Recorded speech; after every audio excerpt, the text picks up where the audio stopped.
أعوذ بالله من الشيطان اللعين الرجيم بسم الله الرحمن الرحيم الحمد لله رب العالمين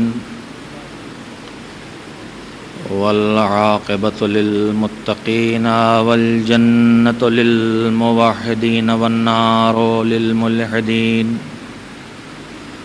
والصلاة والسلام على سيد الأنبياء والمرسلين سيدنا ونبينا وشفيعنا أبي القاسم محمد وآله الطيبين الطاهرين المعصومين المظلومين واللعنة الدائمة الباقية على أعدائهم أجمعين من الآن إلى يوم الدين أما بعد فقد قال الله سبحانه وتعالى في كتابه المبين وهو أصدق الصادقين وقوله الحق بسم الله الرحمن الرحيم فمن يرد الله أن يهديه يشرح صدره للإسلام صلوات بھیجیں محمد وآل محمد. انسانوں کی دو قسمیں ہیں. انسانوں میں کچھ ایسے انسان ہیں جو اس قابل ہیں کہ اللہ ان کو راہ ہدایت دکھائے، اور اللہ جنہیں ہدایت دینا چاہتا ہے ان کے سینوں کو اسلام کے لیے کشادہ کر دیتا ہے، ان کے دل و دماغ میں گنجائش پیدا کر دیتا ہے، اور وہ آسانی سے ہدایت کی باتوں کو قبول کرتے ہیں. اور ان کے مقابلے میں وہ لوگ ہوتے ہیں جو اس قابل نہیں رہ جاتے کہ اللہ ان کی ہدایت کرے اور ہدایت الہی سے فائدہ اٹھائیں. ایسے انسانوں کے سینوں کو اللہ تنگ کر دیتا ہے اس طرح سے کہ انہیں دین اور ایمان کی باتوں کو قبول کرنا اس سے بھی زیادہ سخت معلوم ہوتا ہے جتنا آسمان پر چڑھنا. انہیں ایسا لگتا ہے کہ جیسے ہم آسمان پر چڑھ رہے ہوں. دین کی کسی بات کو ماننے میں انہیں اتنی ہی زحمت ہوتی ہے، اور یہ پوزیشن ان کی اس لیے ہوتی ہے کہ وہ لوگ ایمان نہیں لاتے ہیں، اور نتیجے میں ان پر ان کی بے ایمانی کے وجہ سے یہ آفت آتی ہے. میں نے آپ حضرات کی خدمت میں جن تذکروں کو اب تک پیش کیا ہے ان کا محور اور مقصد ہے کہ معصومین علیہم السلام کی زندگی، ان کی سیرت، ان کے کردار اور ان کے ارشادات کی روشنی میں ہم اپنی زندگی کے سبق حاصل کریں. اور اس میں بھی میں نے بالخصوص ایک موضوع پر آپ حضرات کی توجہ حاصل کی ہے کہ اللہ نے ہمارے اوپر جو حق رکھے ہیں ان میں ایک طرف اللہ کا حق ہے اور دوسری طرف بندوں کا حق ہے. اور میری گزارش کا موضوع اس وقت اور اب تک مومنین کے حقوق سے متعلق باتیں تھیں. کل اور پرسوں میں نے عرض کیا تھا کہ انسانوں میں 3 قسمیں ہیں اور 3 برتاؤ اس کے لیے معین کیے گئے ہیں. کفار کے ساتھ انصاف، یعنی ساری انسانیت کے ساتھ انصاف، ظلم کسی کے ساتھ نہیں. پھر عالم اسلام کے ساتھ، اہل اسلام کے ساتھ احسان، اور اہل ایمان کے ساتھ، صاحبان ایمان کے ساتھ ایثار کا برتاؤ کرنا ہے. اور کل میں نے اپنے چھٹے امام حضرت جعفر صادق علیہ السلام کے ارشاد کی روشنی میں آپ حضرات کی خدمت میں یہ عرض کیا تھا کہ صاحبان ایمان کے درمیان بھی الگ الگ منزل اور الگ الگ مرتبے والے لوگ ہیں، اور جو ایک اسی لیے ہم کو ہمیشہ اس اونچے نشانے کو اپنے پیش نظر رکھنا چاہیے ایمان کی منزلوں میں، اور وہ کردار نگاہوں میں رہنا چاہیے، اور وہ شخصیتیں اور ان کی زندگی کے واقعات نگاہوں میں رہنا چاہیے جو ایمان کے معاملے میں بہت اچھے اور بہت اونچے تھے، تاکہ ان شخصیتوں کی سیرت اور کردار کے ذریعے کم سے کم ہم اس اونچائی تک نگاہ تو ڈال سکیں کہ جہاں ہمیں جانا چاہیے، اور جب دیکھیں گے تو جانے کا شوق بھی پیدا ہو سکتا ہے۔ اور اگر ہم نے ان اونچائیوں پہ نظر نہ ڈالی جہاں ہے وہیں مطمئن ہو کے بیٹھ گئے تو پھر یہ چڑھائی کا سفر ہے، یہاں کوئی رکنے والا نہیں ہے، یا اوپر چڑھنے والا ہے یا نیچے کی طرف واپسی شروع ہو جانے والی ہے۔ میں آج آپ کی خدمت میں جو بات کہنا چاہتا ہوں وہ یہی بات ہے کہ ہم نے معصومین علیہ السلام سے جو سبق سیکھے ہیں، ان میں ایک سبق سیکھنے کی جگہ معصومین علیہ السلام کی دعائیں، وہ حدیثیں جو امام نے فرمائیں، وہ سیرت کے واقعات جو ائمہ نے کہے، ان کے علاوہ زندگی کے سبق سیکھنے کے لیے وہ دعائیں بھی ہیں جو معصومین کی زبان سے نکلی۔ میں آج آپ کی خدمت میں 3 ایسے مرحلے رکھنا چاہتا ہوں کہ معصومین کی دعائیں جن کو ہمیں بتا رہی ہیں کہ مومن اپنے اور اپنے مالک سے اپنے لیے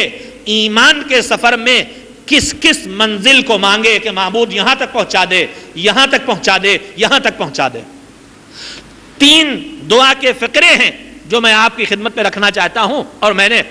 ابھی آپ کی خدمت میں ایک جملہ کہا ہے کہ اگر ہمیں ایمان کے سفر پہ اوپر کی طرف جانا ہے تو جو ہم سے برتر ہیں، جو اونچے ہیں، معصومین علیہ السلام یا ان کے غلام یا ان کے خادم یا ان کے گھر کے پالے ہوئے لوگ یا ان کے صحابی یا ان کے چاہنے والے جو معصوم کے تربیت کردہ تھے، ان کی زندگی کے سیرت و کردار کے نمونے ہمیں اس بلندی تک لے جا سکتے ہیں، یا اس بلندی تک لے جانے کی تمنا پیدا کر سکتے ہیں جو ہمارے اندر پیدا ہوگی، تب ہم اس سفر پر آگے بڑھیں گے۔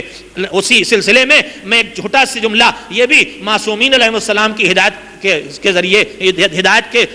باب سے لے کے آپ کی خدمت میں کہنا چاہتا ہوں کہ میں نے کل عرض کیا تھا کہ 2 طرح کے لوگ ہیں، کچھ مجھ سے بہتر ہیں، کچھ مجھ سے کم ہیں، کہ ایمان کا سفر برابر کا راستہ نہیں ہے کہ جس پہ ہم بس چلتے رہیں، قدم آگے بڑھاتے رہیں، بلکہ ایمان کا سفر یا تو اوپر لے جائے گا اور یا ذرا غلطی ہوگی تو آدمی نیچے آنا شروع کر دے گا۔ اگر ہم آپ زینے چڑھ رہے ہوں، سیڑھیاں چڑھ رہے ہوں، ایک پہ قدم رکھا، پھر دوسرے پہ رکھا، پھر تیسرے پہ رکھا، تو اگر یہاں ہم سے چوک ہو جائے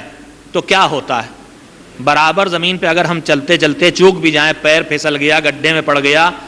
تو اگر برابر زمین ہے، نہ اوپر جا رہے ہیں نہ نیچے آ رہے ہیں، تو چوک ہوگی تو اسی جگہ گر پڑیں گے، پھر اٹھیں گے، ذرا ہاتھ پیر کپڑے جھاڑے، ہاتھ پیر ٹھیک کیے، لوگ کہتے رہے چوٹ لگی کہ تو نہیں لگی، اور لگنے کے باوجود ہم کہتے رہے کہ نہیں لگی۔ یہ بھی ایک انسانی شرافت کا مزاج ہے عزیزو، کہ راستہ چلتے چلتے اگر گر جائے تو لاکھ چوٹ لگے لیکن آدمی یہی کہتا ہے کہ چوٹ نہیں لگی۔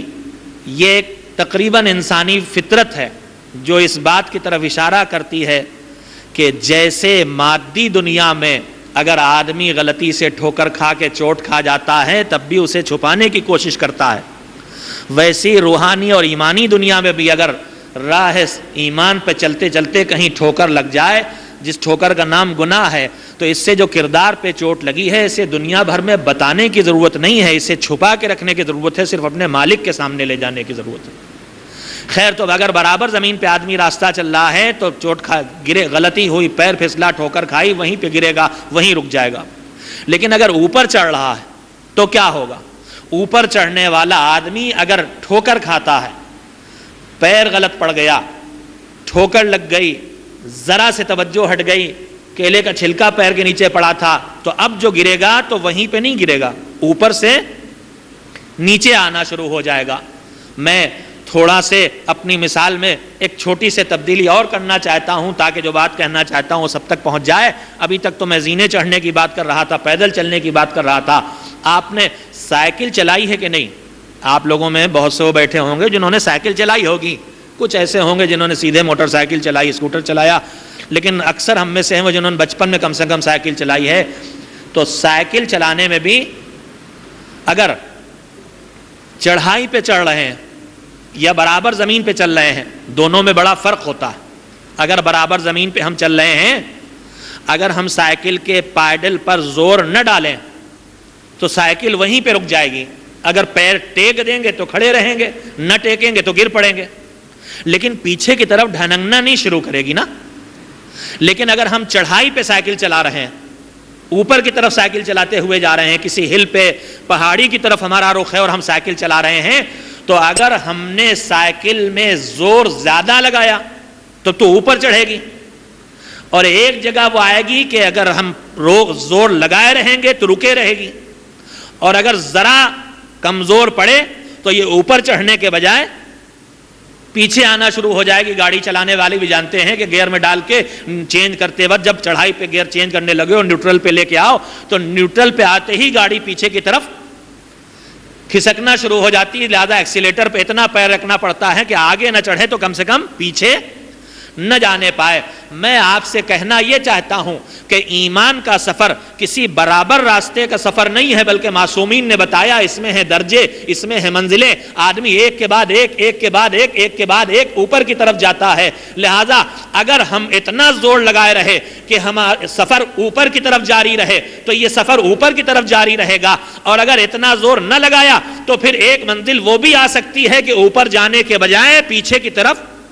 لڑھکنا شروع ہو جائے. لہذا اتنا کم سے کم دھیان دینا پڑے گا ہمیں کہ جہاں پہنچ گئے ہیں یا تو طاقت لگا کے وہیں پہ رکے رہیں یا پھر زور عمل کے ذریعے سے اور آگے بڑھتے رہیں. اگر ہماری ذرا سے توجہ کم ہوئی تو یہ ایمانی سفر الٹا شروع ہو سکتا ہے کہ اوپر کے درجوں کی طرف جانے کے بجائے انسان نیچے کی طرف جانا شروع کر دے. ایک صلوات بھیجیں محمد و آل محمد.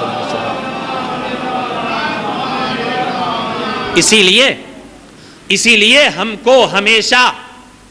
اس اونچے نشانے کو اپنے پیش نظر رکھنا چاہیے ایمان کی منزلوں میں، اور وہ کردار نگاہوں میں رہنا چاہیے، اور وہ شخصیتیں اور ان کی زندگی کے واقعات نگاہوں میں رہنا چاہیے جو ایمان کے معاملے میں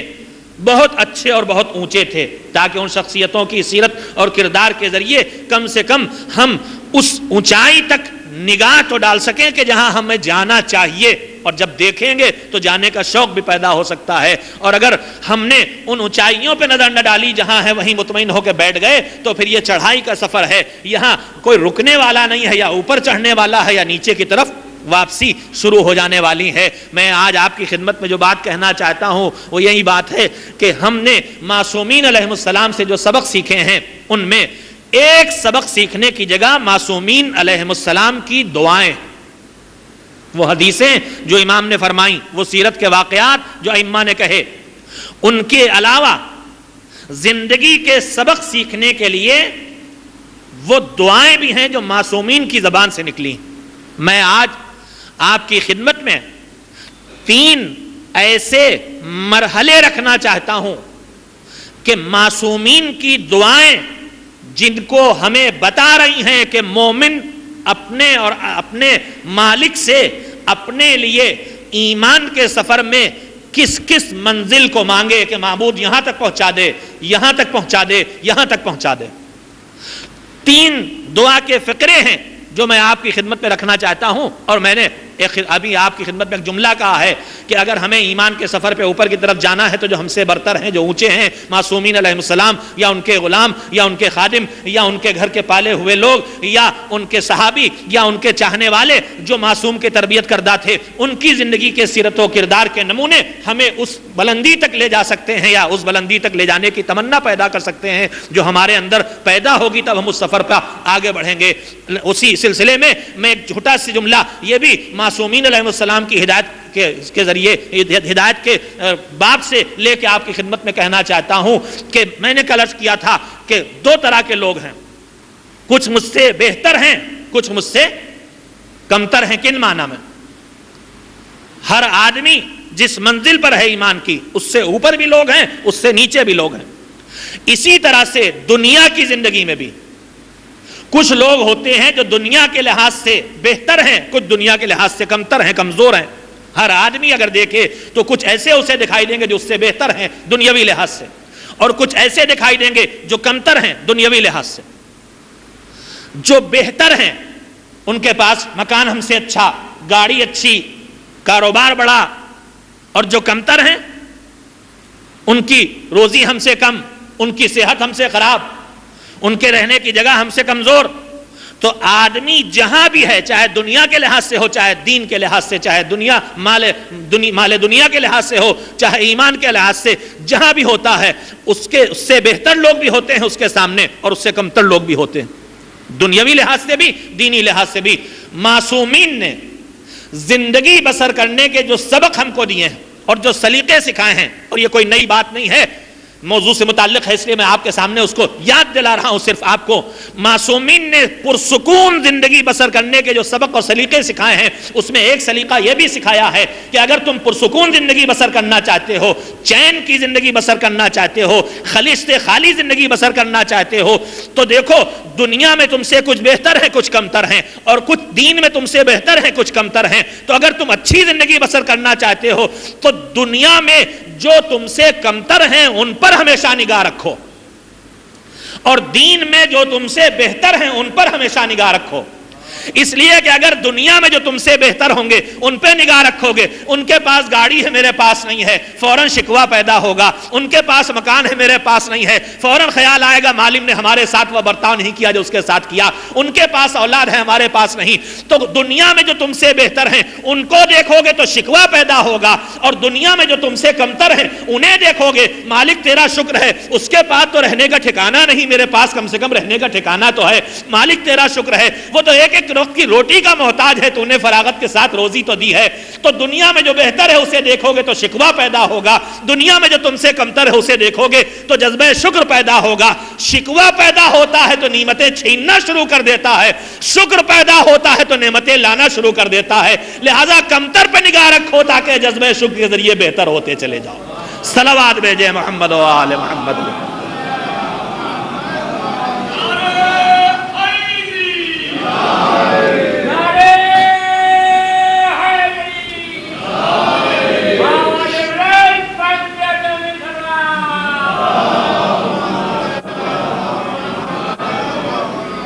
جو دنیا میں تم سے بہتر ہے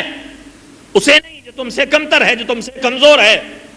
اس کو دیکھو گے تو جذبہ شکر آئے گا۔ اور ادھر دین کے معاملے میں، ایمان کے معاملے میں، آخرت کے معاملے میں، وہاں جو تم سے کمتر ہے اسے نہیں، جو تم سے بہتر ہے اسے دیکھو، تاکہ تم اپنے آپ کو کامل نہ سمجھ لو، بلکہ تمہاری نگاہوں میں رہے کہ کوئی مجھ سے بہتر ہے، مجھے ایسا ہونا چاہیے۔ اور یہیں پہ ایک دوسری بات بھی جو نہایت درجہ مشہور حدیث ہے وہ بھی سن لیں آپ، وہ بھی زندگی کا ایک سبق ہے، بات سے بات یاد آ جاتی ہے ممبر پہ خاص کر کے گفتگو کرتے وقت، لیکن چھوٹی چھوٹے ائمہ کی چھوٹی چھوٹی باتیں جو جملوں کے لفظوں کے لحاظ سے چھوٹی چھوٹی ہیں، یہ زندگی کے لیے بہت بڑی بڑی باتیں ہیں، لہذا مجھے یاد آ جاتا ہے تو میں یہ سوچے بغیر کہ یہ آپ کے لیے کوئی نئی بات نہیں، آپ کے سامنے دہرا دیتا ہوں کہ کم سے کم یاد دلانے کا کام تو ہو ہی جائے یاد آنے کے ذریعے۔ پھر وہی تین طرح کے لوگ ہیں جن کے درمیان میں زندگی بسر کر رہا ہوں۔ میں آپ سے جو گفتگو شروع کی ہے اسے بھولا نہیں ہوں کہ دین میں جو بہتر ہیں ان کے نظریات، ان کی سیرت، ان کا کردار دیکھیں تاکہ وہاں تک پہنچنے کا ہمارے اندر حوصلہ پیدا ہو۔ اس سلسلے میں معصومین کی تین دعائیں مجھے آپ کے سامنے رکھنا ہے، لیکن درمیان میں یہ بات بھی موضوعی سے تقریباً متعلق ہے کہ جن لوگوں کے درمیان میں زندگی بسر کر رہا ہوں وہ تین طرح کے لوگ ہیں، یا مجھ سے چھوٹے ہیں، یا میرے برابر کے ہیں عمر میں، ایج میں، یا مجھ سے ایج میں اور عمر میں بڑے ہیں۔ یہ میں نے عرض کیا نا کہ مجھ سے بہتر دکھائی دے اور کمتر دکھائی دے،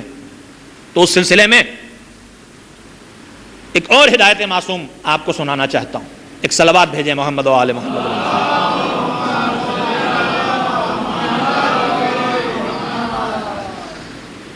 آدمی جہاں ہم آپ جو جی رہے ہیں اس سب انسانوں کے درمیان تین ہی طرح کے لوگ ہوں گے، یا مجھ سے چھوٹا ہے عمر میں، یا مجھ سے میرے عمر کا ہے، یا مجھ سے بڑا ہے، چوتھا کوئی راستہ نہیں ہے، تین ہی صورتیں ہو سکتی ہیں۔ معصوم کی ہدایت یہ ہے، ائمہ طاہرین میں سے کسی معصوم کا ارشاد ہے، مجھے نام یاد نہیں ہے، کہ جب بھی تمہیں کوئی صاحب ایمان دکھائی دے، اب دیکھیے سلیقہ، دیکھیے سلیقہ معصوم، دیکھیے سلیقہ حیات، دیکھیے جب بھی تمہیں کوئی صاحب ایمان دکھائی دے، چاہے وہ عمر میں تم سے چھوٹا ہو، چاہے وہ عمر میں تمہارے برابر ہو، چاہے وہ عمر میں تم سے بڑا ہو، دوسرے میں اچھائی کا پہلو تلاش کرنے کا ہنر،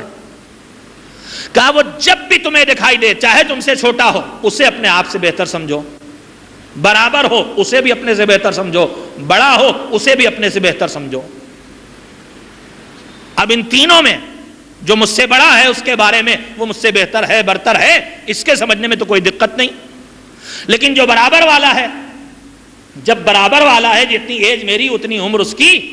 اور جو مجھ سے چھوٹا ہے، تو کیوں معصوم کہہ رہے ہیں کہ ہر ایک کے یہاں تم پہلو تلاش کر سکتے ہو کہ تم سے کس رخ سے بہتر ہے؟ کہا جو تم سے بڑا ہے اس کو اپنے سے بہتر قرار دو۔ کس لحاظ سے؟ اس لیے کہ مثلا تمہاری عمر 40 سال، اس کی عمر 50 سال، تم نے زندگی پائی ہے اب تک 40 سال کی اور اس نے زندگی پائی ہے 50 سال کی، یعنی جس دن سے تم بالغ ہوئے 15 سال کی عمر میں،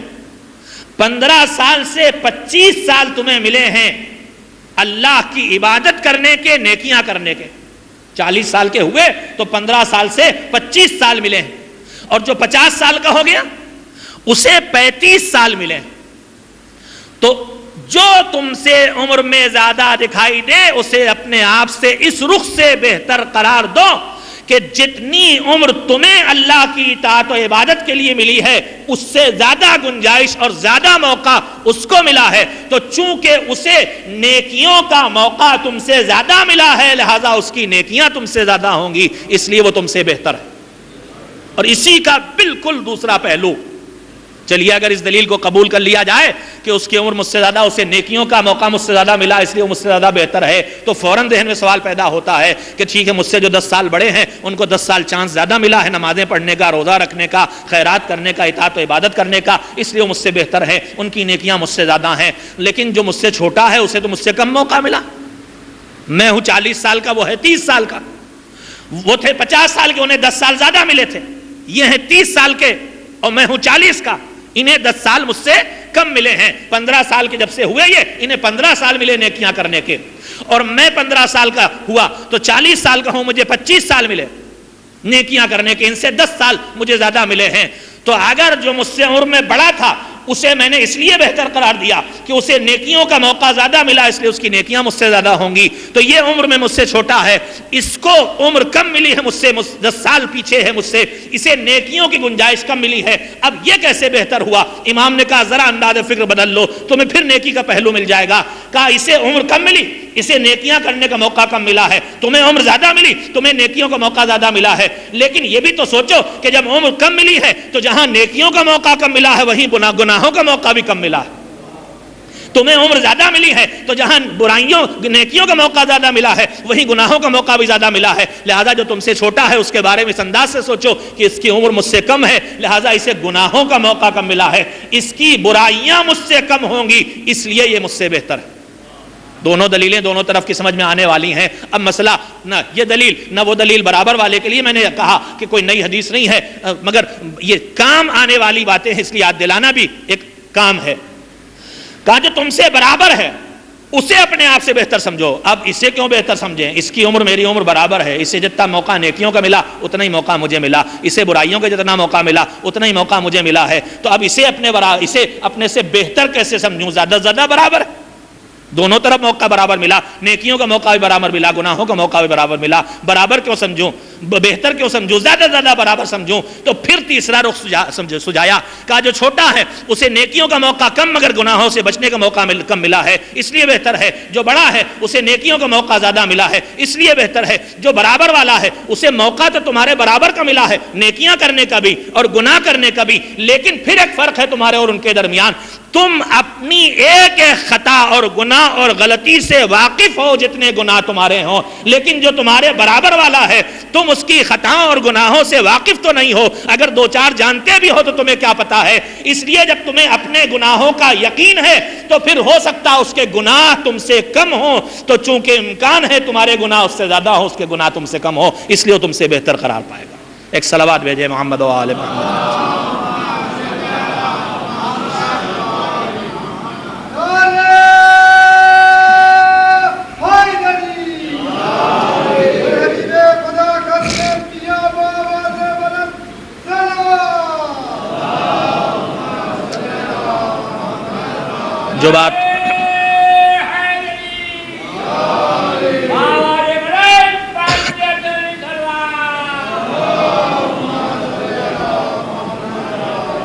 جو بات آج آپ کی خدمت میں کہنے کے لیے حاضر ہوا، جو ابھی میں نہیں کہہ سکا آپ سے، گفتگو ذرا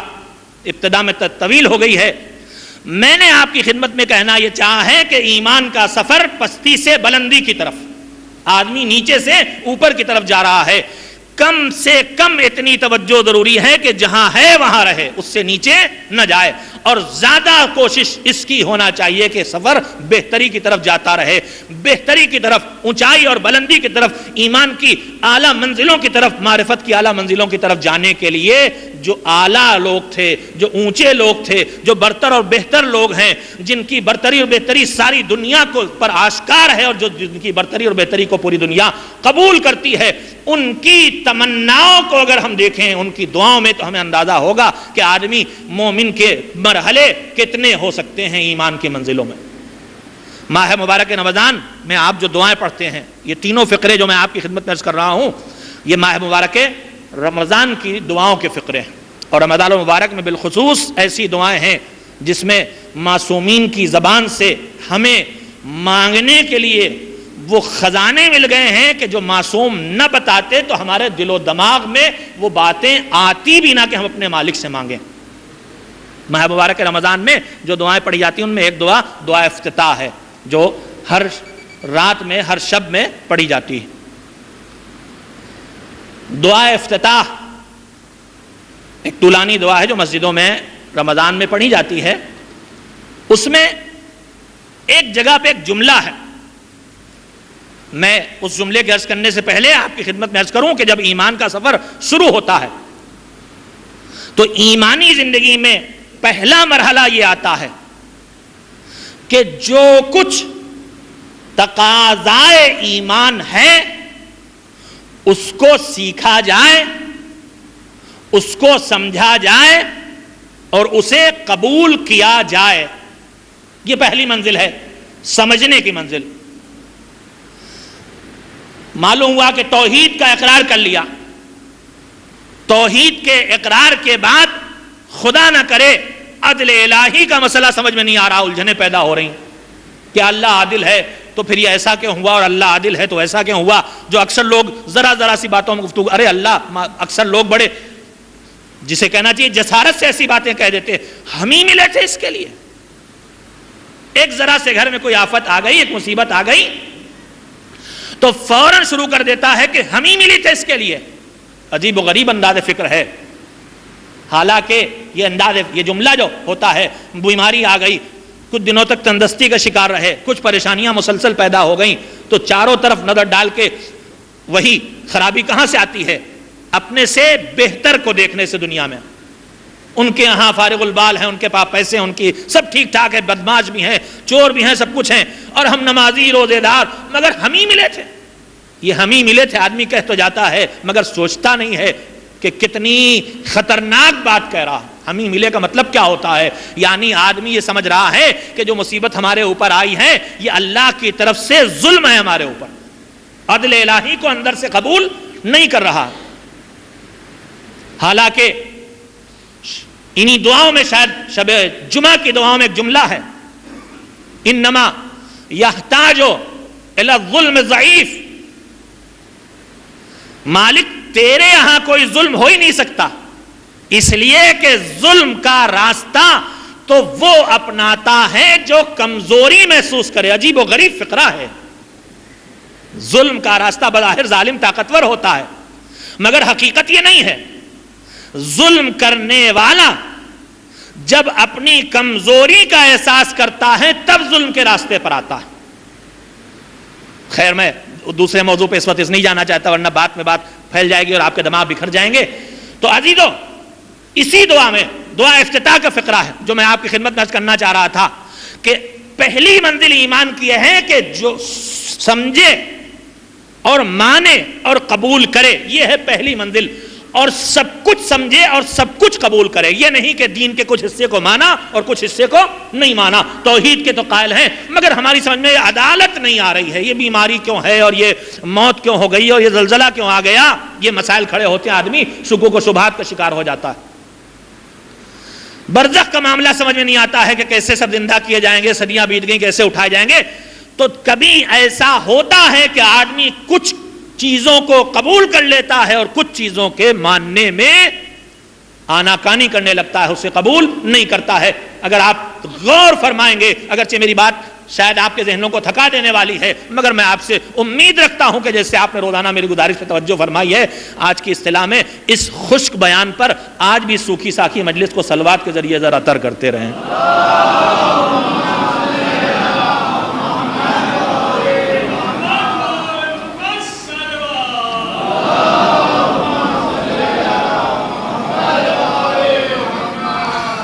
پہلی منزل سفر ایمان میں یہ ہے کہ آدمی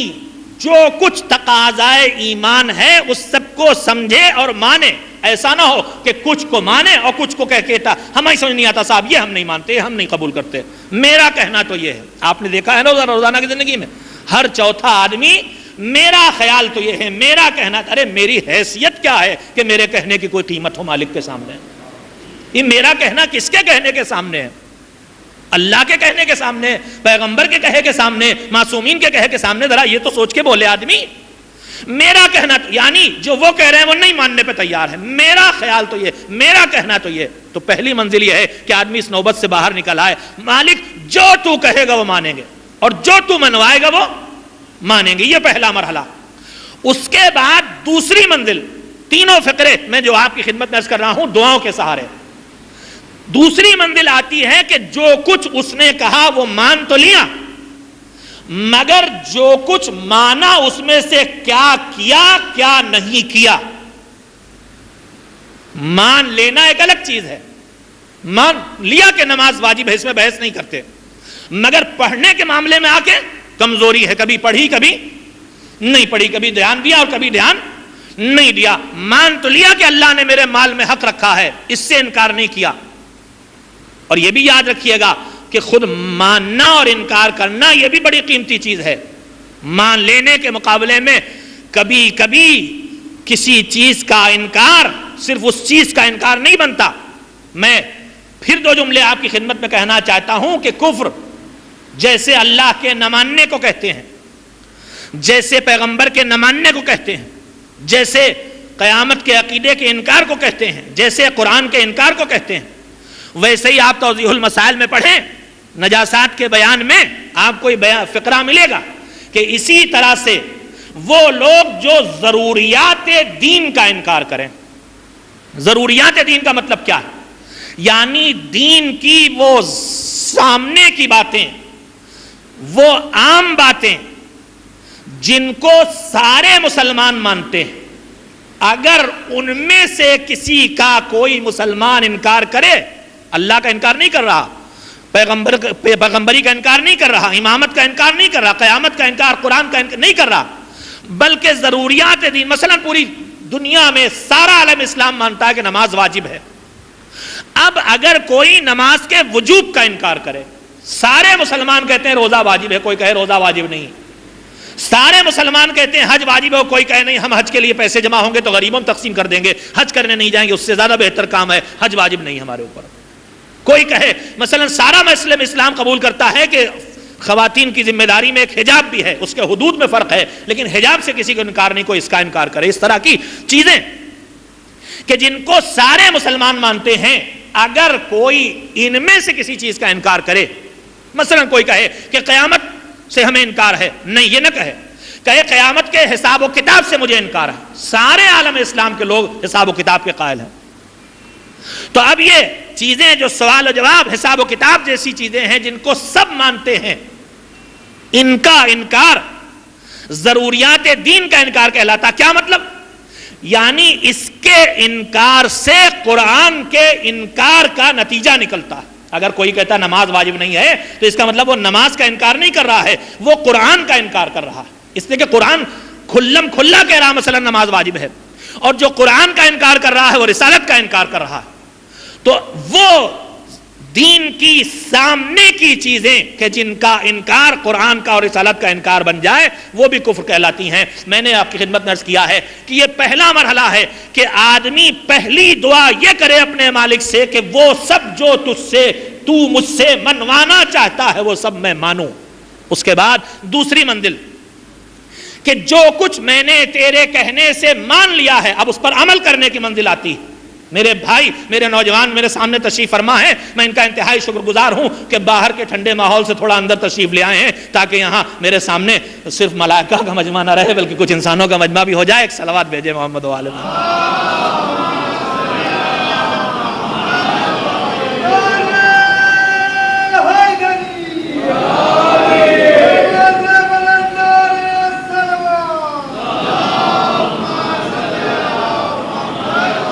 نماز کے صف اول میں چونکہ حکم ہے کہ جو بزرگ ہوں، متقی ہوں، باعمل ہوں، ان کو آگے رکھا جائے، لہذا مجلس میں ملائکہ کے لیے یہاں مسجد خالی کر دی جاتی ہے، انسان پیچھے جا کے بیٹھ جاتے ہیں۔ تو پہلی منزل ہے جو منوائے وہ سب مان لیں، اور اگر کہیں ماننے میں کمی پیدا ہو تو اس کا راستہ مجھے عطا کر دے۔ اس کے بعد دوسری منزل ہے جو مانا ہے اس پر عمل کی توفیق عطا فرما، اس طرح سے کہ پھر تیری اطاعت کے مقابلے میں کوئی چیز اس سے آگے نہ رہ جائے میرے لیے۔ یہ دوسرا مرحلہ ہے۔ اس کے بعد تیسری منزل، تین انسانی مرحلے ہیں جو دعاؤں میں پائے جاتے ہیں۔ میں پہلے دو فقرے سناؤں آپ کو۔ پہلی منزل یہ ہے کہ جو مجھے ماننا چاہیے وہ سب مان لوں۔ دعا افتتاح جو ہمارے آخری امام حضرت ولی عصر عجل اللہ تعالی فرجہ الشریف کی عطا کردہ دعا ہے، نواب اربعہ کے ذریعے، ان میں سے ایک جانشین کے ذریعے آپ نے دعا عطا کی ہیں۔ اس کا ایک فقرہ ہے، اللہم ما عرفتنا من الحق فحملنا وما قصرنا عنہ فبلغنا۔ توجہ فرمائیں گے، پہلا فقرہ دعا کا، اے میرے پروردگار ما عرفتنا من الحق، تو نے ہم کو جو جتنے حق کی معرفت عطا کر دی ہے، فحملنا، اب خالی یہ معرفت نہ رہ جائے بلکہ اس حق کو اختیار کرنے کی طاقت بھی مجھے عطا فرما، کہ خالی جان کے کہ اچھا کیا ہے برا ہے کیا ہے نہ رہ جاؤں، بلکہ جو حق تو نے مجھے دے دیا ہے اس حق کے اوپر مجھے لاد بھی دے، یعنی مجھے اس قابل کر دے کہ میں اس حق کو ادا کر سکوں۔ وما قصرنا عنہ، اور اے میرے مالک اگر حق کی کوئی بات پوشیدہ رہ گئی ہے، میری طرف سے کوتاہی ہوئی ہے، میں اس حق کی بات تک نہیں پہنچ سکا ہوں، وما قصرنا عنہ فبلغنا، تو اے میرے معبود جس حق اور سچ اور صداقت اور حقانیت تک میں نہیں پہنچ سکا ہوں اس تک مجھے پہنچا دے۔ تو پہلا مرحلہ ایمان یہ ہے کہ جتنا حق مل چکا ہے اس پر عمل کی توفیق عنایت فرما، اور جس حق تک میرا دل و دماغ نہیں پہنچ سکا ہے اس حق تک پہنچانے کی کرم بھی فرما، توفیق بھی عنایت فرما۔ یہ مومن کی پہلی منزل ہے جو معصومین کی دعاؤں میں دیکھنے کو ملتی ہے۔ ایک صلوات بھیجے محمد و آل۔ اس کے بعد دوسری منزل اسی ماہ مبارک رمضان کی دعاؤں میں مغرب کے بعد پڑھی جانے والی دعا، اگرچہ رمضان کے 2-3 مہینے گزر گئے، اب آپ کے دماغوں سے تھوڑا نکل گیا ہوگا، دو دعائیں تو ہمارے معاشرے میں پوری طرح سے یاد ہیں اور بچے کو یاد ہیں۔ بسم اللہ الرحمن الرحیم، یا علی یا عظیم یا غفور یا رحیم، ایک یہ دعا، اور ایک وہ اللہم ادخل علی اہل القبور السرور۔ اس کے علاوہ بھی چند دعائیں اور ہیں، مفاتیح الجنان میں اور دوسری دعا کی کتابوں میں لکھی ہیں جو نماز کے بعد پڑھنے کی، بالخصوص مغرب کے بعد۔ اس میں ایک بظاہر چھٹے امام حضرت جعفر صادق علیہ السلام کی دعا ہے، جس کا آغاز یہاں سے ہوتا ہے، بسم اللہ الرحمن الرحیم، اللہم انی بکا ومنک اطلب حاجتی ومن طلب حاجتا الی الناس فانی لا اطلب حاجتی الا منک وحدک لا شریک لک۔ یہاں سے آغاز ہے کہ اے پروردگار، لوگ ہوں گے جو لوگوں کے دروازوں پہ جاتے ہیں دست سوال پھیلا کے، لیکن میں تیری بارگاہ میں آیا ہوں، میرا دست سوال تیرے سامنے پھیلا ہوا ہے۔ اب اس کے بعد اس میں پھر دعا شروع ہوتی ہے، اس میں دعا ہے کہ معبود مجھے حج کی توفیق عنایت فرما، معبود مجھے مشاہد مقدسہ کی زیارت کا شرف عنایت فرما، اور اسی کے آگے پھر دعا شروع ہوتی ہے کہ میری آنکھیں مجھے توفیق عطا فرما کہ میں اپنی آنکھوں کی حفاظت کر سکوں، میں اپنی آبرو کی حفاظت کر سکوں، انا غض بصری وانا احفظ فرجی وانا کف بہان جمیع محارمک، اپنی آنکھوں کی حفاظت کر سکوں، بالخصوص یہ دعا ہے کہ آنکھوں پہ کنٹرول رکھ سکوں۔ اور شاید اس دعا میں آنکھوں پر قابو کی بات اس لیے ہے کہ دوسرے تک مصیبت پہنچانے میں زبان سب سے آگے ہوتی ہے، لیکن اپنے تک مصیبت لانے میں آنکھیں سب سے آگے ہوتی ہیں۔ اگر آپ غور کریں تو گناہوں کا دروازہ جو آدمی اپنے لیے کھولتا ہے اس میں سب سے آگے آنکھیں چلتی ہیں، اور دوسروں پر جو مصیبتوں کا دروازہ آدمی کھولتا ہے اس میں زبان چلتی ہے. شاید میں 2-3 دن 4 دن جو باقی ہیں ان میں آپ کی خدمت میں اس سلسلے میں چھوٹی چھوٹی باتیں عرض کروں گا، لیکن اس وقت بہرحال میرا موضوع نہیں. انا غض بصری انا احفظ فرجی انا کف بہن جمیع محارمک، اپنی آبرو کی حفاظت کروں اور جو کچھ تو نے حرام کیا ہے اس سب سے اپنے آپ کو بچا سکوں. اس کے بعد کا جملہ ہے جو آپ کو سنانا چاہتا ہوں، جو مومن کے ایمانی سفر کی دوسری منزل ہے. حتی لا یکون شیء آثر عندی من طاعتک والعمل بما احببت والترک لما کرہت ونہیت عنہ. دوسرا جملہ، پہلی منزل کیا تھی کہ پروردگار جو حق مل گیا اس پر عمل کی قوت عنایت فرما، اور جو حق نہیں ملا اس حق تک مجھے پہنچا دے. اب دوسری منزل مومن کی شروع ہوتی ہے جو اس کے آگے کی منزل ہے کہ مالک کی طرف سے دباؤ کی کیفیت نہ ہو کہ میں حق پہ عمل کروں، مجھے سوچنا نہ پڑے کہ نہ کروں گا تو سزا ملے گی، چھوڑ دوں گا تو جہنم جاؤں گا، نہ کروں گا تو جنت سے محروم رہوں گا. ایک دباؤ مجھے مجبور کرے نیکی کے راستے پر. آخر ہم آپ جو نیکی اور برائی، نیکی کے راستے پر چلتے ہیں، برائی سے بچتے ہیں، تو اس میں پہلی منزل تو یہی ہوتی ہے نا بھائی کہ نماز نہیں پڑھیں گے تو سزا ملے گی، روزہ نہیں رکھیں گے جہنم میں جانا پڑے گا، خمس نہیں نکالیں گے حساب دینا پڑے گا، عقاب اور عذاب کا سامنا کرنا پڑے گا، اور نماز پڑھیں گے تو جو جنت ملے گی، اور روزہ رکھیں گے جنت ملے گی، اور مجلس کریں گے جنت ملے گی، اور ماتم کریں جنت ملے گی. تو ایک طرح سے یا تو شوق ہوتا ہے یا خوف ہوتا ہے، اور یہ شوق اور خوف دباؤ بناتا ہے انسان کے اوپر کہ وہ نیکی کے راستے پر چلا جائے. لیکن اس کے بعد دباؤ کا مطلب یہ ہے کہ نماز تو پڑھ رہے ہیں لیکن ساتھ میں جو نیند چھوڑنا پڑ رہی اس سے زحمت بھی اٹھانا پڑ رہی. مسجد میں تو آ گئے مجلس میں، لیکن جو ٹی وی کا اسکرین چھوڑ کے آئے ہیں ادھر بھی دماغ لگا ہوا کہ کیا بتائیں، اس وقت خبریں چھوٹ گئی نہیں دیکھ سکے، پتہ نہیں آج کرکٹ کا کیا حال رہا، مجھے نہیں پتا آج ہو رہا ہے کہ نہیں ہو رہا. ہو چکا؟ اچھا چلیے صلوات بھیجیے، کم سے کم کچھ فراغت ملی لوگوں. دوسری منزل کیا ہے مومن کی کہ جہاں کوئی دباؤ نہیں، میرے معبود مجھے وہاں تک پہنچا دے. حتی لا یکون شیء آثر عندی من طاعتک، اس مرحلے ایمان تک پہنچا دے کہ جہاں تیری اطاعت کے مقابلے کے میں کوئی چیز ایسی باقی نہ رہ جائے کہ جس کو میں تیری اطاعت پر ترجیح دوں. نہ تعلقات رکاوٹ بنے تیری اطاعت میں، نہ اولاد کی محبت رکاوٹ بنے تیری اطاعت میں، نہ کاروبار رکاوٹ بنے تیری اطاعت میں. حتی لا یکون شیء آثر عندی من طاعتک، تیری اطاعت کے مقابلے میں کوئی چیز ایسی نہ رہ جائے کہ جس کو میں ترجیح دوں کہ یہ کروں گا اور اطاعت الہی کے راستے نہیں، ایسا نہ رہ جائے میری زندگی میں. اب یہ دباؤ والی منزل نہیں ہے، یہ اختیار والی منزل ہے کہ جوش اور جذبے کے ساتھ مومن آگے بڑھے. میرے معبود کی خوشی اسی میں ہے، لہذا مجھے یہی کرنا. حتی لا یکون شیء آثر عندی من طاعتک والعمل بما احببت، اور مجھے توفیق دے کہ ہر وہ بات جو تجھے پسند ہے وہ کروں. وَتَرْكِ لِمَا كَرِهْتَ وَنَهَيْتَ عَنْهُ، اور ہر وہ کام جسے تو ناپسند کرتا ہے یا جس سے تو نے منع کر دیا ہے اس سے اپنے آپ کو روک سکوں. یہ دوسری منزل ہے. اس کے بعد بس میں نے آپ کو بہت وقت لیا ہے اور یہیں پہ بات کو ختم کروں گا. 10-5 منٹ پہلے ہی مجلس آج ختم ہو جائے گی، اس لیے کہ میری بات مکمل ہو رہی ہے. میرے عزیزو، یہ دوسری منزل ہے مگر آخری منزل نہیں. پہلی منزل ہے کہ حق کو پورے حق تک پہنچا دے اور حق پہ عمل کرنے کے لیے مجھے راستہ دکھا دے، مجھے حد تک پہنچا دے پریشر کے ذریعے سے ہی. دوسری منزل یہ ہے کہ نہیں، اب وہ منزل آ جائے کہ میں اپنی راضی، اپنی خوشی، اپنی مرضی سے تمام چیزوں کو چھوڑوں تیری اطاعت کے مقابلے میں. جب کوئی چیز بھی جس میں میری مرضی ہو یا میرے گھر کی مرضی ہو یا ماحول کی مرضی ہو تیری مرضی سے ٹکرائے تو میں خوشی خوشی تیری مرضی کی طرف چلا جاؤں. یہ ایمان کی دوسری منزل ہے. اور اس کے بعد تیسری منزل کیا ہے؟ تیسری منزل جو دعا میں ہے، جس کے فقرے جو میں آپ کے سامنے رکھنا چاہتا ہوں وہ کیا ہے کہ اب یہاں بات اس سے بھی اونچی نکل گئی. صرف یہی نہیں کہ میں کام کروں وہ جو تیری مرضی ہو، کروں میں اپنے لیے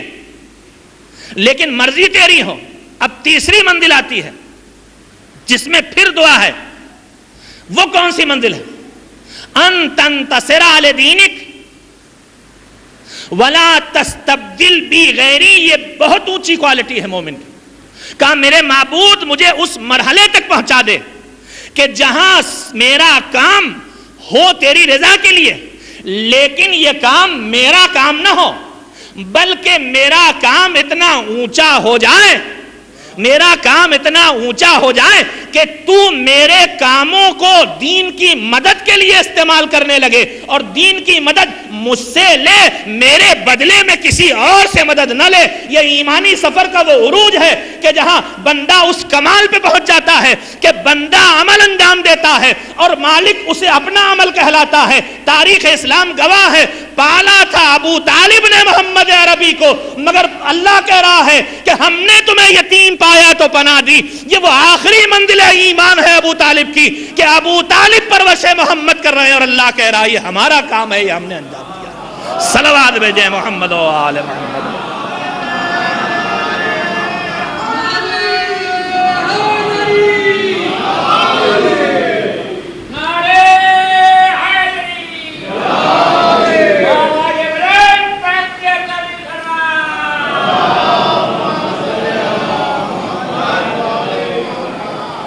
بس عزیزان محترم، میں نے آج آپ کا بہت وقت لیا ہے اور بہت مختصر گفتگو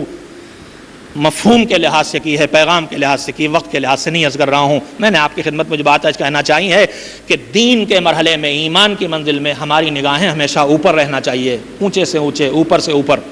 اور وہاں پہ جا کے دیکھیں اس منزل پہ، تاکہ اس اونچائی پر نگاہ ہو تو ہمارا سفر ایمان میں بلندی کی طرف جاری رہے۔ 3 مرحلے۔ پہلی دعا معبود سے یہ، میں بار بار اسے اس لیے دہراتا ہوں تاکہ میرے نوجوانوں اور بچوں تک کے دماغ میں آ جائے جن کی عمر کا ابھی سے آغاز ہے۔ پہلی دعا یہ کہ حق کو قبول کرنے کی طاقت عنایت فرما، ضد نہ پیدا ہو جائے، تعصب کا شکار نہ ہو جائیں۔ یہ ہمارے علاقے کے ان کی بات مانیں گے، وہ فلاں علاقے ہمارے علاقے کے نہیں ان کی بات نہیں مانیں گے۔ یہ ہمارے مولوی صاحب ان کی بات مانیں گے، وہ ہمارے مولوی صاحب نے ان کی بات نہیں مانیں گے۔ یہ ہمارے پیش نماز ہیں، ان کی بات مانیں گے، ان کی بات نہیں۔ ضد نہ پیدا ہو۔ یہ ہمارے خاندان کی ان کی مدد کریں گے، یہ ہمارے خاندان کی نہیں۔ جہاں حق ہو اس حق کو قبول کرنے کی طاقت و صلاحیت پیدا ہو جائے۔ اور دوسری منزل کہ جو حق کو قبول کریں اس پر عمل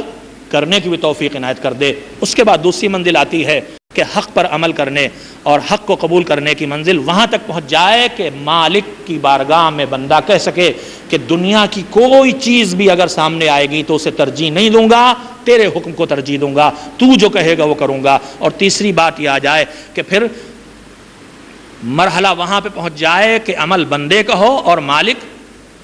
اسے دین کی مدد قرار دے۔ عمل بندے کا ہو اور مالک اس سے دین کو قوت پہنچائے اور اس کے بدلے میں کسی اور سے یہ کام نہ لے۔ زیارت وارثہ آپ پڑھتے ہیں، اس میں آپ کیا پڑھتے ہیں؟ جب شہدائے کربلا کی زیارت پڑھتے ہیں تو شہدائے کربلا کی زیارت میں فقرے ہمارے لفظوں زبانوں پر آتے ہیں کہ نہیں آتے ہیں؟ السلام علیکم یا اولیاء اللہ و احباء، السلام علیکم یا اصفیاء اللہ و اوداع، یہاں سے زیارت شروع ہوتی ہے۔ پھر آگے جملے کیا آتے ہیں؟ السلام علیکم یا انصارا رسول اللہ، اے اللہ کے رسول کے مددگاروں تم پر سلام ہو۔ السلام علیکم یا انصار نبی اللہ، ایک ایک کا نام لیا ہے۔ امیر المومنین کے مددگاروں آپ پر ہمارا سلام ہو۔ حضرت فاطمہ الزہرا کی مدد کرنے والوں آپ پر ہمارا سلام ہو۔ حسن مجتبیٰ کی مدد کرنے والوں آپ پر ہمارا سلام ہو۔ یہ کربلا والے اسی اونچائی پر تھے کہ جہاں ان کی قربانیاں، ان کی شہادت، ان کا جذبہ، ان کا جہاد سب صرف ان کے لیے کار خیر نہیں بنا ہے، بلکہ ان کا ایک ایک عمل اللہ کے دین کی مدد بن گیا، اللہ کے رسول کی مدد بن گیا، اولیاء خدا کی مدد بن گیا۔ اور حسن مجتبیٰ کے مددگاروں تم پر ہمارا سلام۔ اس کے بعد ہم آواز دیتے ہیں السلام علیکم یا انصار ابی عبداللہ، اے ابو عبداللہ کے مددگاروں تم پر ہمارا سلام۔ پھر ایک بڑا جذباتی فقرہ ہے جو زبان سے نکلتا ہے، بے ابی انتم و امی، اے حسین کے مدد کرنے والوں ہم ہوتے تو تمہارے قدموں میں سر رکھ دیتے، مگر ہم نہیں ہیں۔ ہمارے ماں باپ تمہارے اوپر قربان ہو جائیں، ہمارے ماں باپ تمہارے اوپر قربان ہو جائیں۔ میں عزاداروں سے ایک جملہ کہنا چاہوں گا، زیارت وارثہ معصوم کی بتائی ہوئی زیارت ہے۔ زیارت وارثہ معصوم کی بتائی ہوئی پڑھی ہوئی زیارت ہے۔ معصوم کی زبان سے فقرے نکل رہے ہیں انصار حسینی کے لیے جو کربلا میں دفن ہے۔ بے ابی انتم امی، ہمارے ماں باپ تمہارے اوپر فدا ہو جائیں۔ فزتم، تم کامیاب ہوئے، اور طبتم وطابت الارض التی فیہا دفنتم، تم کامیاب اور وہ زمین پاک، تم پاک اور وہ زمین پاک۔ جس میں تم دفن کر دیے گئے۔ بس میں نے اپنے جملوں کو سمیٹا۔ عزیزو، یہ فقرے پڑھتے پڑھتے کربلا میں تصویر آ جاتی ہے۔ کون سی تصویر؟ کہ جب 11 محرم کو حسین کا قافلہ کربلا سے روانہ ہو رہا تھا، چاروں طرف بکھری ہوئی لاشیں پڑی تھیں، چاروں طرف بکھری ہوئی لاشیں پڑی تھیں، اور قافلے کو اسی مقتل سے گزارا جا رہا ہے جہاں کہیں پر قاسم کا پامال جسم پڑا ہے، کہیں علی اکبر کے لیجے پہ برچھی کھائے ہوئے سو رہے ہیں، کہیں پر اون محمد گلے کٹائے ہوئے آرام کر رہے ہیں، اور ایک نشیب میں فاطمہ کے لخت جگر کا لاشا گھوڑوں کی ٹاپوں سے پامال کرنے کے بعد ڈالا گیا ہے۔ قافلہ ادھر سے گزر رہا ہے، بیویوں نے اپنے آپ کو اونٹوں سے گرایا اور پہنچایا وارثوں کی لاشوں تک، مگر ایک وارث ہے حسین کا بیٹا، ہاتھ بندھے پیر بندھے اس طرح سے جکڑ دیا گیا ہے کہ اونٹ کی پشت سے اپنے کو گرا بھی نہیں سکتا۔ باپ کی لاش سامنے دکھائی دے رہی ہے، ہاں چہرے پہ ایک رنگ آیا ایک رنگ گیا۔ پھوپھی جو اپنے بھائی کی لاش کو دیکھ کے مرثیہ پڑھ رہی تھی، نانا رسول اللہ تمہارے اوپر ملائکہ سماوات درود و سلام بھیجے، اور تمہارے نواسے کی لاش کربلا کے میدان میں بغور کفن پڑی ہے، تمہاری بیٹیوں کے سروں سے چادریں چھینی جا چکی ہیں، تمہاری نواسیوں کو قیدی بنا کے لے جایا جا رہا ہے۔ بھیا کی لاش پہ مرثیہ پڑھتے پڑھتے ایک مرتبہ بھیا کی وصیت یاد آئی، مڑی خیال آیا جاتے جاتے میرا بھیا جب گھوڑے پہ سوار ہو رہا تھا تو ایک جملہ کہہ کے گیا تھا، میری بہن میری امانتوں کا خیال رکھنا۔ جلتے ہوئے خیموں سے بچوں کو نکالا تھا زینب نے، اسی لیے ارے بیمار بھتیجے کو جلتے ہوئے خیمے سے نکالا تھا، بس اس جملے کا دماغ میں آنا تھا۔ ایک مرتبہ بیمار بھتیجے کی طرف مڑی، سید سجاد کے چہرے پہ ایک رنگ آ رہا ہے ایک رنگ جا رہا، بیٹا دل کو سنبھالو دل کو سنبھالو، تمہارا یہ عالم کیا ہے بچن فکر عرض کروں گا اور انشاءاللہ آنکھوں سے آنسو بہیں گے۔ کہا بیٹا دل کو سنبھالو، کہا بھی ہمارے باپ کا لاشا یوں پڑا ہے اور ایک مٹھی خواب بھی اپنے باپ کی لاش پہ نہیں ڈال سکتے۔ زینب نے تسلی دی، بیٹا تو مجھ سے بہتر جانتا ہے، امام وقت ہو، قبر بھی بنے گی، زائر بھی آئیں گے، تسلی دے کے قافلے کو لے کے چلی گئی زینب۔ مگر عزیزو جب کسی کی لاش کو کوئی دفن کرنے جائے تو دنیا کی کوشش یہ ہوتی ہے کہ اگر باپ کا جنازہ ہے، اور حق بھی یہی ہے کہ بیٹے کو یہ زحمت نہ دی جائے، دوسرے عزیز اور رشتہ دار دوسرے چاہنے والے بازو پکڑتے ہیں، تم الگ ہٹو تم دور چلو، بس اب ہم یہ کام کر لیں گے، اپنے ہاتھوں سے مٹھی بھر خاک ڈالنے کی اجازت اولاد کو نہیں دی جاتی۔ مگر ہائے کربلا کا مظلوم بیمار امام جب باعجاز کربلا واپس آیا اپنے باپ کی لاش کو دفن کرنے کے لیے